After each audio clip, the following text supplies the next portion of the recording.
Following the season opener at Brands Hatch, the Ferrari Challenge UK headed to another driver's favourite, Donington Park in Leicestershire. In Kent, Dutchman H. Sickens had taken his maiden victory in Race 1, while reigning champion Lucky Curra dominated proceedings in the second encounter held around the world-famous Grand Prix circuit. Meanwhile, Graham DeZiel extended his unbeaten run in the Copa Shell category with a brace of class wins. That's now 6 starts and 6 victories over the last 2 seasons for the Jerseyman. One driver joining the grid for the first time here at Donington was James Swift, an experienced endurance and Le Mans Series competitor. He'll contest the rest of the season and should be battling amongst the front-runners in the Trofeo Pirelli. But the championship isn't exclusively for proven competitors. In fact, Ferrari prides itself on giving complete newcomers the chance to go racing.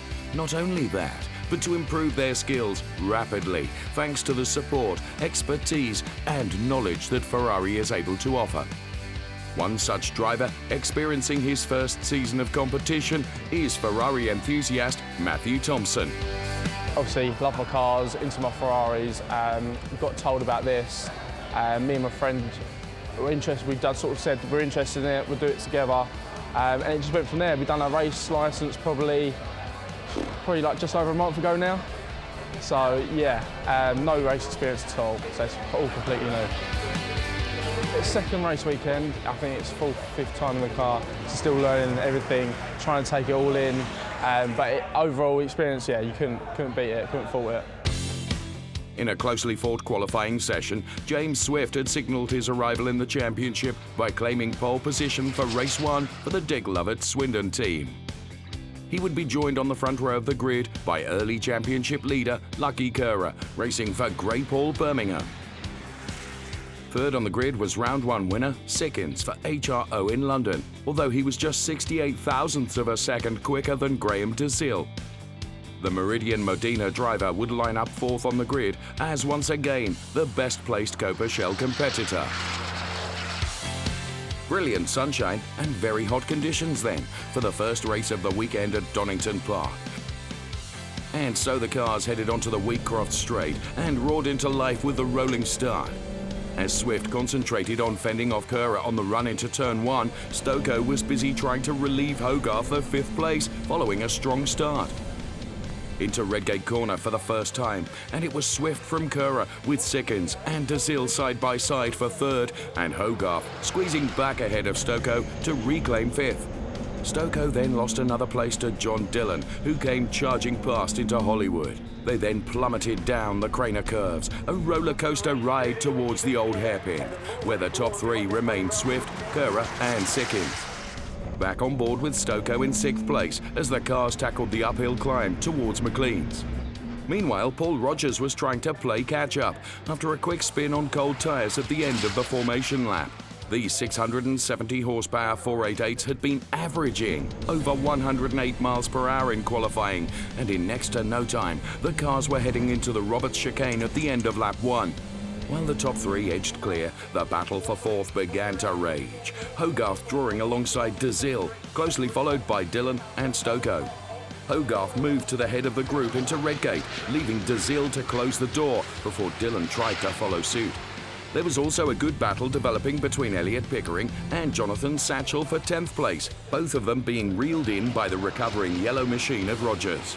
While Pickering blasted his way down the Craners as one of the Trofeo Pirelli drivers, the 2 men on his tail were both fighting over the final spot on the podium in the Copa Shell category. Satchel in search of his maiden podium in only his 2nd ever race weekend.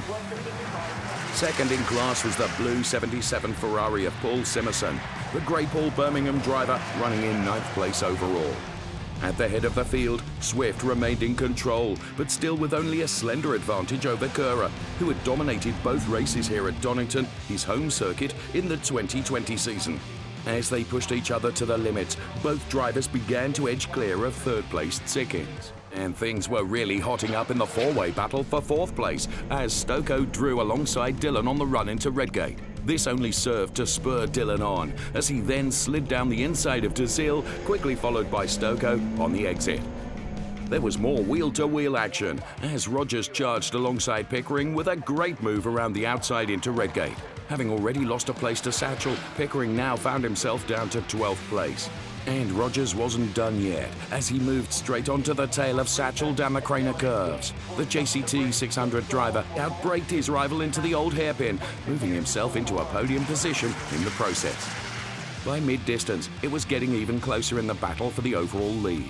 As Kerr started to ramp up the pressure on Swift, Sickins was now on his own in third place and on course for his second podium finish of the year, following that victory at Brands Hatch.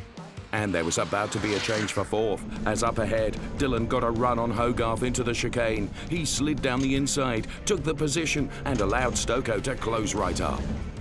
Behind them, Henry Simmons running 7th for the Maranello sales team. Further back, Matthew Thompson was running 5th in the Copa Shell class as he continued to gain valuable experience. Meanwhile, Kerr's pressure had paid off as he found a way past Swift and into first place, but now it would be his turn to watch the mirrors and defend the race lead. Having moved up to 3rd in Copa Shell, Rogers was unable to shake off the close attentions of Satchel as the pair ran together through Hollywood. Satchel giving it his all as he stayed glued to his rival. Having come through that thrilling early race battle, Dillon was now working hard to edge clear in 4th, while it was Stoko's turn to try and find a way past Hogarth. And with a better run out of the chicane, this he did, drawing alongside the black and bright yellow Ferrari, taking the line on the run towards Redgate and then charging past under braking. After impressing at Brands Hatch, Stoko was delivering an exceptional performance given his lack of race experience. With Hogarth struggling for pace at this phase of the race, he then dropped back from what was to become a great dice between Stoko and De Zille for 5th place. First, this move heading up to Schwantz Curve, as De Zille regained 5th place with 11 minutes of the 30-minute race remaining. Despite competing in different classes, the pair pushed each other hard for lap after lap as they found the limits of adhesion. Climbing over the crest and into Coppice, one of the trickiest corners on the lap, a good exit, essential for the high-speed Starkey Straight and the run towards the heavy braking zone into the final chicane. After falling away from that battle, Hogarth had now been overtaken by Simmons and found himself down in 8th place. Next up, another pair of dueling Ferraris, as Simerson had been caught by Rogers in the battle for 9th place overall and 2nd in Copa Shell. Back to the battle for 5th place, as Stoko chased De Zille into Redgate, decided to go for the move, and with a daring piece of outbraking, he got back ahead of the Copa Shell leader. This was becoming a regular occurrence, after the pair had run together for much of race 1 at Brands Hatch, albeit a lap apart on that occasion. The leaders, meanwhile, were over at Coppice and still in close proximity, but Kerr remained ahead as they negotiated the final lap. A lonely race for Sickins, who would take the checkered flag some 16 seconds adrift. And so the checkered flag was readied. The top 2 still nose to tail as they came out of the final corner. But there was to be no denying Kerr his 2nd win of the season and perhaps his most enjoyable victory to date. But the race wasn't over for everyone. Stoko and De Zille still engaged in their battle for 5th place. Rising up towards Coppice for the final time, and through came De Zille, his experience paying off in the end.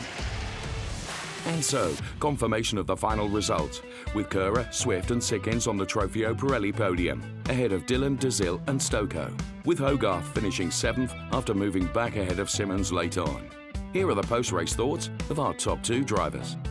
The pressure was immense. I mean, at one time I thought, do I just back it off and save the tyres a little bit and then go again? But there was just no time to, and I think that mindset, and I've loved it, you know, being so close and so competitive and coming out to sort of qualify and cannot do it, and you know, it's all within milliseconds, and you know, it's amazing.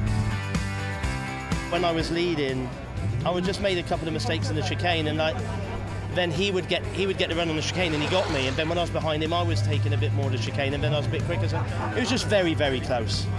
I think, you know, he's a bit more racecraft. He's obviously in a lot better shape, and it's not just being fit. You've got to be race fit as well. So it's been a baptism of fire, but I think I've done all right.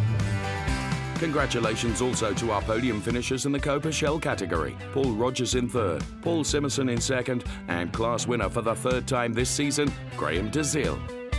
It was a good battle. You know, I like racing. I enjoy racing. I enjoy it even more when they're not in the same class because it's not quite so important. But we had some really good close racing, but good respect for each other, and I just managed to come out on top there, so that was great fun. Day 2 of the Ferrari Challenge UK at Donington Park, the second event of the season, and it had been another hot sunny morning as the drivers embarked upon the second qualifying session of the weekend. Once again, James Swift had the edge and claimed pole position, but this time he would be joined on the front row by Paul Hogarth, following a much improved performance from the Stratstone Manchester driver, Hogarth with plenty of support from friends and family alike. So the safety car peeled in, with Swift and Hogarth leading the field towards the start line. Race 2 was underway, and it was the pole sitter with a clear advantage as he streaked away from Hogarth and Kerr. The Race 1 winner then putting himself up to second into Redgate, and Dillon then attempting to follow him through. The tightest of squeezes, as neither gave an inch on the way into Hollywood. On board with the race leader as he thundered down the Craner curves for the first time, one of the most thrilling corner sequences in the world. Into the old hairpin, and Hogarth arrived ahead of Dillon, so he'd managed to fend off his rival for third place. Behind them, Sickens was fifth, with De Zille up to sixth after he'd managed to find a way past Stoko at the start of the race. Rising through Schwann's curve and into McLean's, where up ahead Sickens ran wide. De Zille didn't need a second invitation, and so he powered past the Dutchman on the way up to Coppice. A replay of the start and that tight battle between Hogarth and Dillon, closely followed by Sickens, Stoko and then De Zille, who gained the first of his positions with this move on the way through Hollywood. As they moved on to lap 3, Swift had built up a 2-second lead over Kerr, but it was still nose to tail in the battle for third. Hogarth with his mirrors full as Dillon tried everything to find a way past. A determined Hogarth holding the inside line on the way into Redgate, and all the while De Zille was reeling the pair of them in as he went in search of his 4th Copa Class win of the season. He was straight onto the tail of the group as the three of them swept down through the Craner curves. Hogarth now under even more pressure, knowing that one slip would likely cost him not 1, but 2 places. As for Andy Stoko, he was running 7th and being pushed hard by Henry Simmons as they exited the old hairpin. Throughout the first half of the race, Swift continued to edge clear of Kerr, lap by lap, and was able to extend his advantage over the championship leader to 3 seconds. But once past the halfway point, that gap began to come down again, as Kerr did a good job of managing his Pirelli tyres in the high temperatures. After fading away a little in the second half of race 1, Elliot Pickering was having a strong run this time around, and he was being kept on his toes by fellow newcomer Jonathan Satchell. Back on board with Stoko, and up ahead, a change of place at Redgate, as Sickens regained 5th position from De Zille. And we also had a new 3rd place car, with Dillon finally finding a way past Hogarth. At this stage, Sickens was looking strong, and Hogarth would once again have to work hard to defend his position. In Coppice, Paul Rogers was on course for 2nd place as he ran ahead of Paul Simerson, but he was one of the drivers that was hit by a series of track limits penalties from the officials. A 5-second penalty putting him back behind Simerson and eventually having to settle for the final step of the podium. Significantly, Dillon was awarded a similar penalty, and so too was Kerr. On corrected times, this put Hogarth up from 4th place to 2nd. His spirited defence against Sickens became all the more significant when the news came through that race leader Swift would be given a 10-second penalty for gaining an advantage at the rolling start. The emergence of a late race safety car would prove disastrous for Swift. As the race finished under caution, the rest of the field caught him up, and that 10-second penalty was enough to demote him to 7th place. Frustration for him, delirium for Hogarth, who now picked up his maiden victory in the Ferrari Challenge UK. And after a late moment for Sickens, Coppice winner De Zille moved back ahead to claim what turned out to be 2nd place overall. Despite his penalty, Kerr completed the overall top 3, followed by Sickens, Stoko and Simerson. And so, it was a delighted Paul Hogarth that added his name to the list of Ferrari Challenge UK race winners. I was just saying to the dealer principal for Stratstone Manchester that it's just great to have so much support. Everybody's rooting for me.